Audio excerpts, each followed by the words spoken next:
Well, good morning, Perry Creek. It's Pastor John, and today is Transformational Tuesday. Today, I want to speak especially to those of you who are highly impacted by the virus. And I mean, those of you who are on the front lines. So maybe the healthcare workers that are really out there in contact with it, some of you that are high risk and you have to be really careful, or maybe those of you who are just feeling anxious about it. Well, today I want to share with you a passage that was extremely meaningful to me when I lived in Zimbabwe and my world was just topsy-turvy. This was a time when there was the economy was melting down, there was a lot of political violence, and there was just a lot of fear everywhere. So the passage I want to share with you is from Psalm 37. Now that's a very long psalm, but I'm going to read the first 9 verses. David says this: "Do not fret because of evil men, or be envious of those who do wrong. For like the grass, they will soon wither. Like the green plants, they will soon die away. Trust in the Lord and do good. Dwell in the land and enjoy safe pasture. Delight yourself in the Lord, and he will give you the desires of your heart. Commit your way to the Lord, trust in him, and he will do this. He will make your righteousness shine like the dawn, the justice of your cause like the noonday sun. Be still before the Lord and wait patiently for him. Do not fret when men succeed in their ways, when they carry out their wicked schemes. Refrain from anger and turn from wrath. Do not fret. It only leads to evil.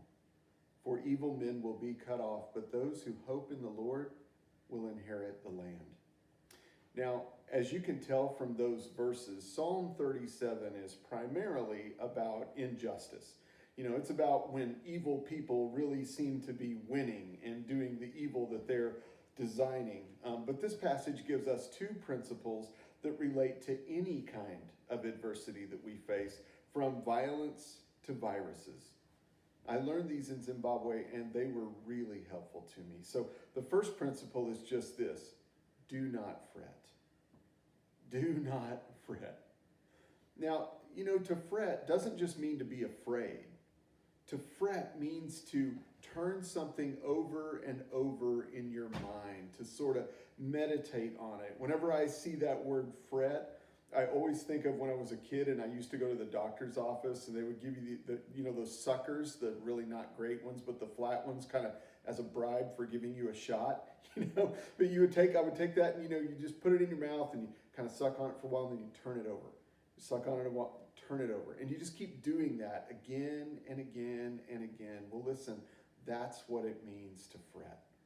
To just turn something over and over in your mind, to think about every aspect of it, all the consequences, everything that could go bad. And notice that 3 times in this passage, David says, don't do that.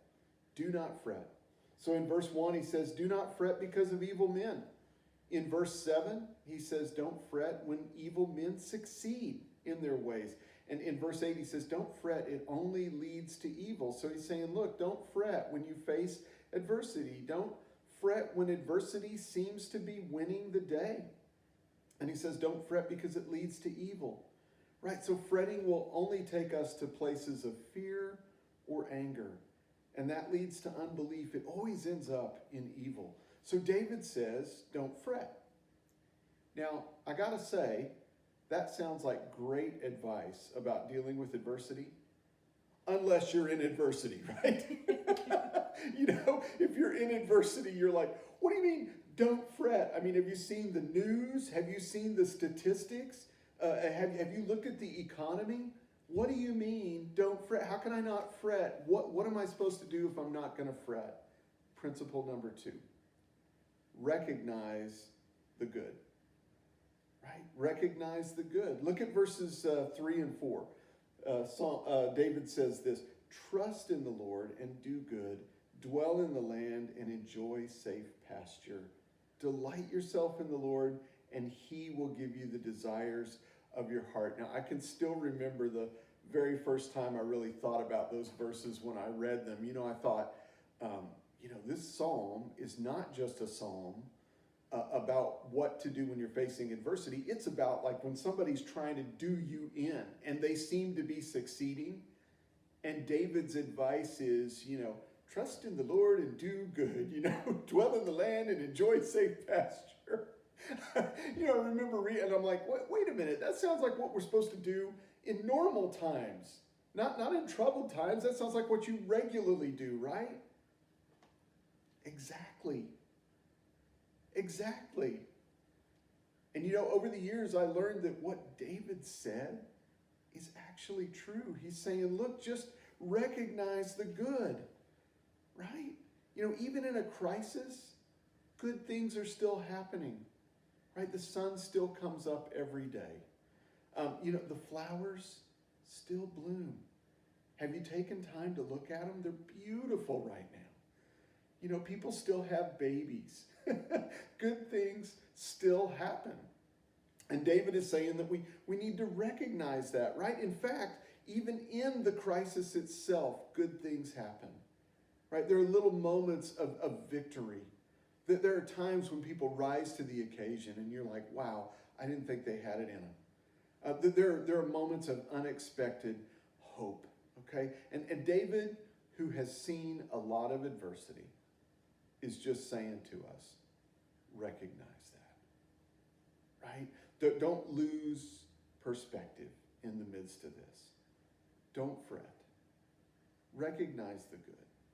Yes, respond to the virus when you need to, when you need to protect yourself, or when you have to go to work and you're going to be on the front lines. By all means, pour yourself into it at that moment. But he's saying, you know what? Recognize the good as well.